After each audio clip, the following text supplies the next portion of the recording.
그리스도 안에서 사랑하는 성도 여러분, 이동훈 목사의 성경의 세계 시간입니다. 우리는 지난 시간에 이어서 구약에서 신약으로 넘어와서 좀 더 본격적으로 그리스도인은 과연 어떻게 살아야 하는가라고 하는 질문에 대한 답을 찾고자 합니다. 제가 할 때마다 사실은 여러분들은 제 동영상을 접하는 것이 일주일에 2번, 어쩌면 한 번 만에 다 볼는지도 모르겠습니다. 그러나 저는 내가 어떻게 살아야 하는가라고 하는 질문을 던질 때마다 이건 정말 너무 간단한 거야. 행함이 없는 믿음은 그 자체로 죽은 것이야. 죽은 것이랑 인베인 아무 의미가 없다는 것입니다. 그 만구 헛소리라는 것입니다. 오늘 한국 교회에 모모한 목사님들이 얼마나 많습니까?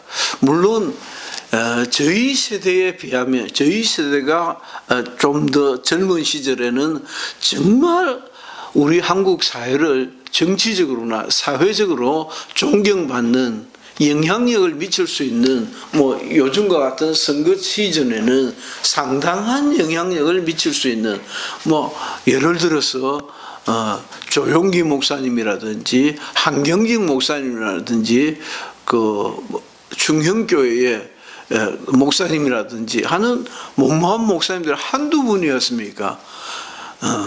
그러나 시대가 많이 세속화되어지면서 교회는 엄청 어마어마하게 아름답게 그럴듯하게 잘 지었지만 목사들은 존경을 받지 못하는 참 창피한 인물들이 되어버렸습니다. 정치적 영향력도 그만큼 줄어들었습니다. 그 핵심의 자리에 잡고 있는 것은 우리가 그렇게 못 살았다는 것입니다. 그렇게 못 산 것에 대한 참 준엄한 질타가 있어야 하지 않겠는가라고 하는 생각을 저는 순간도 떨쳐지질 않습니다. 우리가 우리가라고 하는 말이 맞을는지 모르겠습니다. 저의 기독교 신학에 대한 강의에 좀 관심을 가지고 들으시는 분들께서는 아마도 제가 우리가 할 때 그 우리라는 말에 제법 동의를 할 것으로 생각이 되어집니다. 그 우리가 알고 있는 그분이 왜 그렇게 망했습니까? 아니, 우리가 왜 이렇게 망했습니까? 아니, 얼굴을 들고 다닐 수가 없지 않습니까? 저는 어제 제 딸아이가 중학교 음악 교사인데 그 음악 교사인 아이가 시집을 갔습니다. 그리고 코로나 상태가 매일 3만 명 확진자들이 돌파하고 있는 이제 4만 명대로 넘어서는 것 같은데, 이런 때여서 어디 서울 좀 같이 가주면 좋겠다라고 부탁할 형편도 안 되고 부탁하지도 않았고 권하지도 않았고, 저는요 아주 죄송한 이야기입니다만은 경조사를 잘 챙기기로 정말 정평이 나 있는 동료 목사였습니다. 왜냐고요? 내가 가면 이 군소교단에 몸담고 있는 시골교회 목사님들, 정규 신학도 제대로 하지도 못하신, 그러나 목사 안수를 받고 하여튼 목사로 살아가는 그분들이 참 궁핍하고 그 상가가 비어 있으면 어떡하나라고 걱정을 했고, 그 결혼식이 너무 썰렁하면 참 못 볼 일 아닌가, 나라도 가야지. 그래서 거기 충청도든 섬지역이든 서울이든 줄기차게 갔습니다. 정말 한 가정도 안 빠지듯이 갔습니다. 그래서 제 신세를 진, 사랑의 빚을 진 이들이 있다면은 얼마든지 찾아올 것이라 생각이 들지만은 이렇게 코로나 상황이고 확진자가 너무 많고 또 우리 교단이, 우리라고 하는 우리 공동체가 가지는 교단에 폭삭 망해버렸기 때문에 다 흩어져 버렸지 않습니까? 흩어져 버린 그들에게 내 딸내미 시집 보낸다, 좀 와주라 라고 할 형편도 아니었어요. 딱 한 번 저희 교회 총무집사가 이메일 청첩장, 전자 청첩장을 한번 날리고는 그냥 이건 내가 감수하고 지내가야 할 일이다라고 해서 알리지 않았습니다. 그런데 웬걸 당일이 되다 보니까 아름아름 연락들 하셔서 제가 참 위로를 많이 받았습니다. 내 살아왔던 삶의 궤적이 보이는 듯 했습니다. 그래서 참 감사하게 잘 마쳤다라고 하는 생각을 했습니다. 무슨 말입니까? 우리가 정직하고 바르게 살아야 했습니다.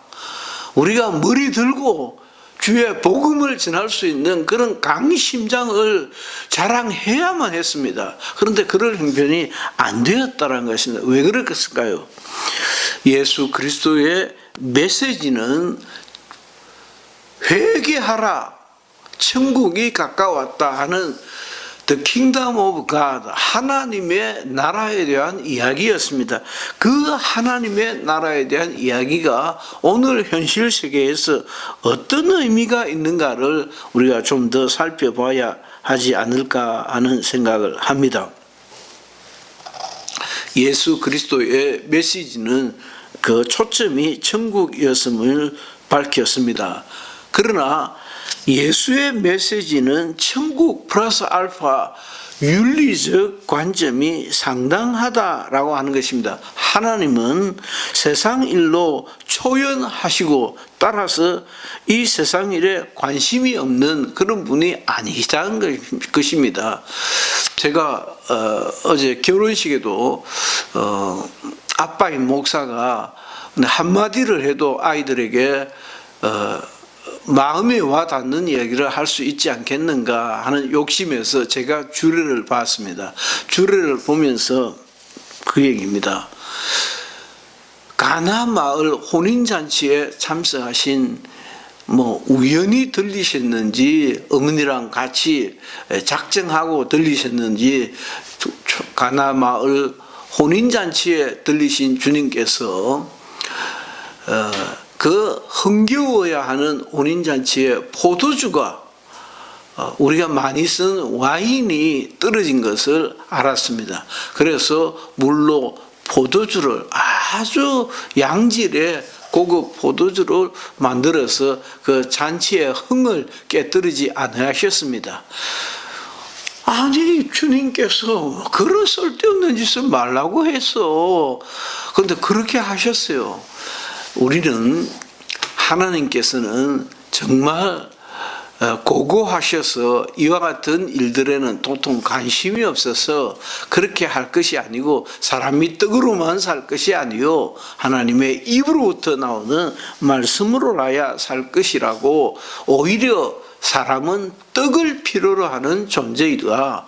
그러나 그럼에도 불구하고 영이 있기 때문에 영의 생명의 말씀을 또한 필요로 하는 것이다 라고 발전해야 그 공식이 제대로 성립하는 것이 아니겠는가라는 것입니다. 다시 말씀드리지만 하나님은 그의 아들 예수 그리스도는 이 세상 일에 대하여 세상 살아가는 것에 대하여 관심이 없지 아니하신 분이시다는 것입니다.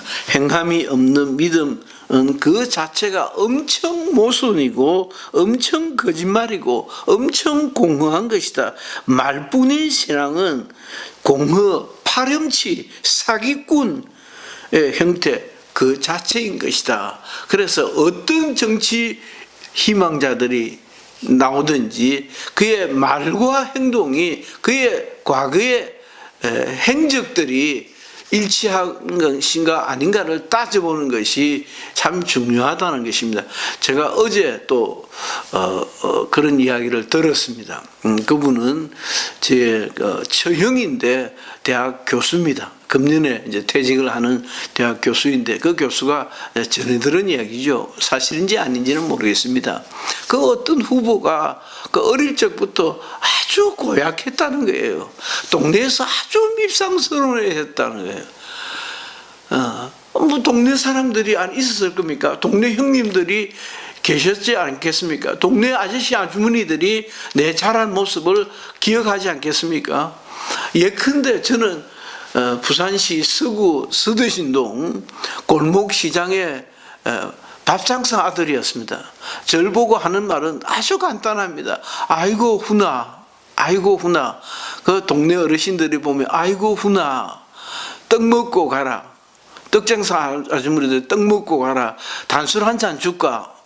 그런 게 인사였어요. 아주 정겨운 대답 말씀드리지 않습니까? 그리고 보고 있는 저는 이제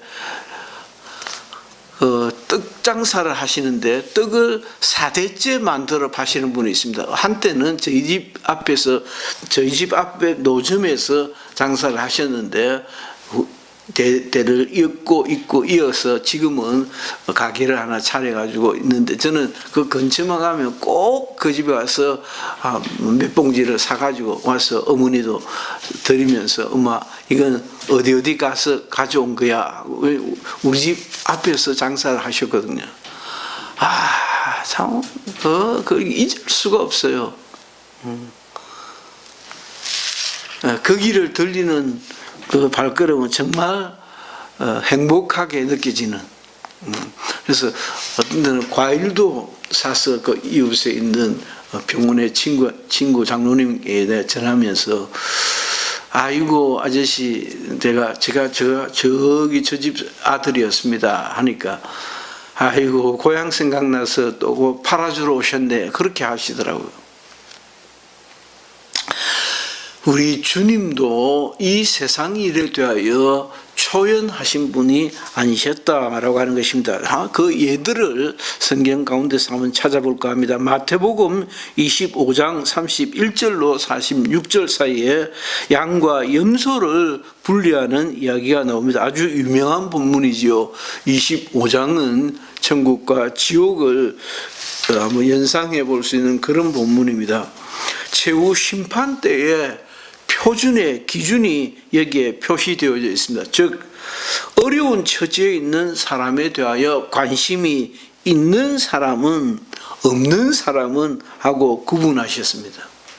사람에 대한 관심을 말하는 것입니다. 아이고 배 불러라 몸 따시라 그게 아니고 배 부를 수 있도록 먹을 것을 챙겨줘야 하고 그래서 우리가 해외 선교에 대하여 관심을 가지는 것도 아주 간단합니다.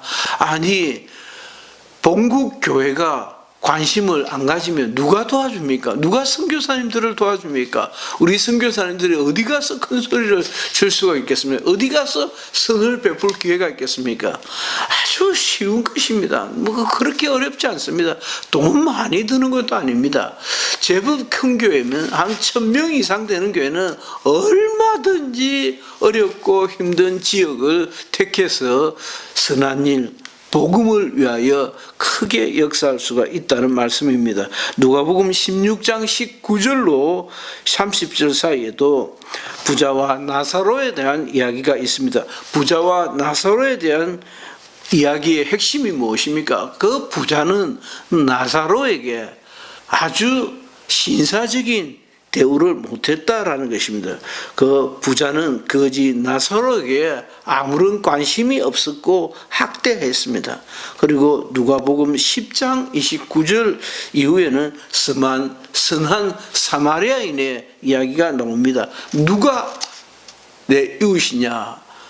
사마리아인입니다. 저를 도와줬던 사람입니다. 라고 하는 답을 유출해 내고 있지 않습니까? 이와 같이 생각해 볼 때 우리 주님께서는 이 세상 일에 있어서 물론 사도 바울도 아주 말 잘했던 것 같습니다. 그래서 그렇게 또 또 빠져나가려고 하는 이들이 있는데 말 잘 하였다는 말은 논리적으로 아주 합리적으로 설득력 있게 말 잘했다는 것이지 말만 잘했다는 말은 전혀 아닐 것입니다. 그럴 리가 없습니다. 그러지 않았습니다.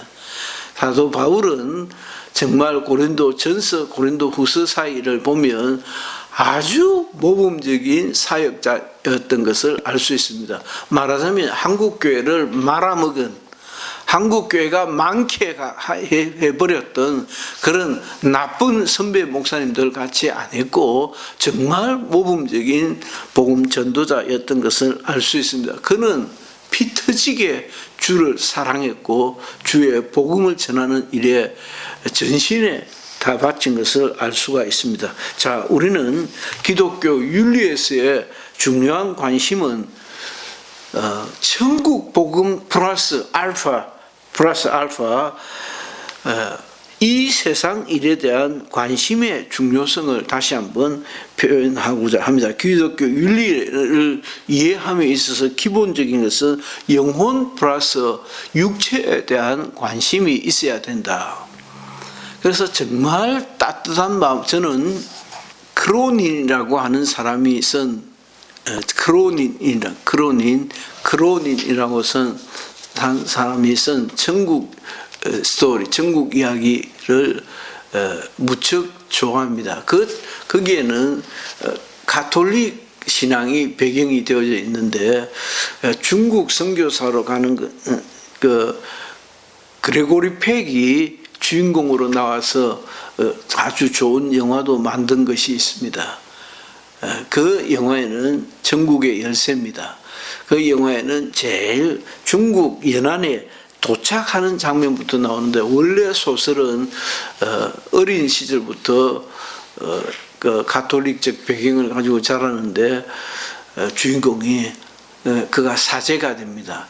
그리고 또 선교사로 갑니다. 선교사 활동을 합니다. 그 전 과정 속에서 처절하게 당하고 실패하고 손해보고 짓밟히고 철저히 짓밟히는 그 교활한 친구는 추기형이 되고 마침내 추기형이 되고 심지어 자기가 했던 선교 그 치적마저도 가로채버리는, 아니 그런 사람들이 어떻게 주의 복음을 전하는 역할을 할 수가 있겠습니까? 참 마음이 답답해 옵니다.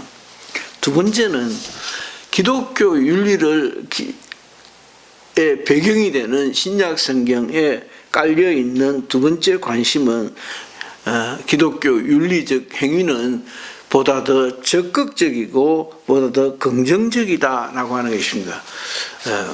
그런 책들은 참 많이 있는데 불신자들 세계에서도 부정적인 말을 하지 아니하고 부정적인 생각도 하지 않고 보다 더 긍정적이고 보다 더 적극적인 말이 삶을 변화시킬 수 있다라고 하는 얘기입니다. 세 번째는 기독교 윤리는 마침내 현실을 뛰어넘어서 영원한 하나님의 나라 내세를 관심하고 있다는 것을 말씀드리지 않을 수가 없습니다. 사랑하는 애청자 여러분, 여러분들께서도 정말 진지하게 고민을 한번 해보시고 내가 그리스도인으로 사는 것이 큰 복을 받아서 참 무병강건하게 그렇게 오래 사는 것도 복인 것 같지는 않습니다. 제가 노인 장기 요양 사업을 하고 있는 사람이어서 그런지 몰라도 사람이 70이요 강건하면 80이라 하신 성경 말씀이 아멘 하고 싶어요. 그러니까 80 넘기 시작하면 온갖 병에 시달리는 삶을 살아야 됩니다. 90 넘어가면 끔찍한 악몽 같은 세상이 도래하게 됩니다. 정말 예외적으로 팔 하나 안 다치고 다리 하나 안 다치고 싱싱한 발걸음으로 그리고 식사를 할 수 있고 대소변을 가릴 수 있고 인지가 망가지지 않고 사는 것은 아주 어려운 것 같습니다. 그렇게 해도 그렇게 해도 역시 세월을 이겨내기는 참 어렵지 않나 생각이 듭니다. 우리는 그리스도인으로서 영원한 하나님의 나라에 대한 소망을 늘 가슴에 품고 살아갔습니다. 여태도 그렇게 살았습니다. 기독교 윤리에 영향을 미치는 세 번째 팩터는 하나님의 나라에 대한 관심이 늘 기독교 윤리의 저변에 깔려 있더라라고 하는 것입니다. 이동훈 목사의 성경의 세계 시간이었습니다. 감사합니다.